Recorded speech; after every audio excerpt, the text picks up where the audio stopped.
Hi, my name is Matt Mitchell with James Andrews Custom Homes. Like me, we're dealing with a serious cold snap here.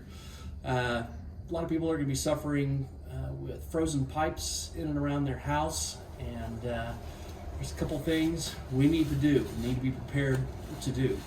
If you feel that your pipes are frozen in your house, what you need to do is cut the water off to your house and minimize the damage. You might have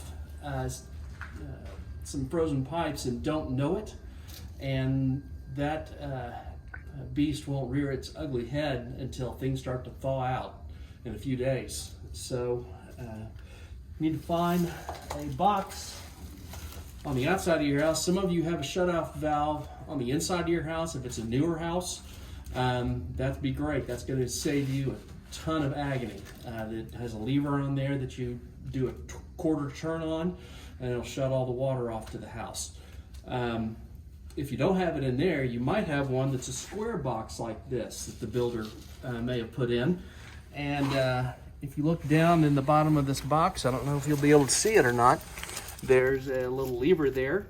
And again, a quarter turn will shut the water off to your house. But unfortunately, a lot of people are going to have frozen pipes that the shut off is at the street where the main water is.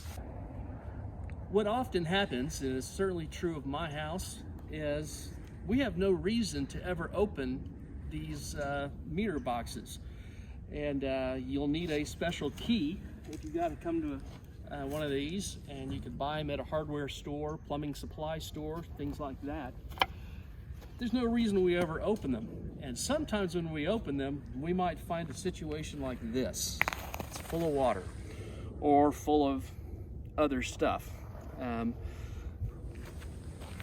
have no easy answer for you there, but the only way to shut off the water in this situation is you got to reach down in there with a wrench and do it. There may not be a lever shut-off.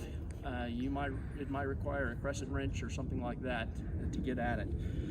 You can, rather than reach in there, you can get a pail or something and start bailing the water out of that, and that'll certainly make it a lot easier to see what's going on. If you have any type of a siphon or a small pump, you can buy those at the hardware store as well, and you can pump it out, and that would be probably the easiest. So that's the situation with that. I hope you don't have a problem if you have PEX plastic piping in your house. It's probably not as big of an issue. It's still possible that those can burst. It's less of a chance, much less of a chance. But if there's any weak spot anywhere, freezing weather will find it. If you have copper pipes, that's a bigger issue, and copper just can't handle the swelling of freezing water as well as plastic can. And again, you're not going to know that there's a problem until everything starts to thaw. But if there's any faucets around your house that you turn the water on and nothing happens, you got frozen pipes. So be prepared to deal with it. Hi there, I'm Phil Crone. I'm the Executive Officer of the Dallas Builders Association. Matt was just explaining to you some of the common plumbing issues that could come up that are quite serious and ways that you can turn off the water supply to your house. Another less serious issue that has happened, in fact it happened to this particular unit on my neighbor's house this morning, is sometimes these exterior wall mounted tankless hot water heaters will freeze up, and the evidence of that is you'll turn on the hot water and you'll see just a little trickle coming out, and it's definitely not warming up or getting the job done there. So what we're able to do with this one is it's a well insulated house. There's foam insulation, there's PEX plumbing in there. The freeze was actually within the metal manifold of the hot water heater, so we just took the access door off here, and hooked up a space heater, and that's where this table was here for a little bit.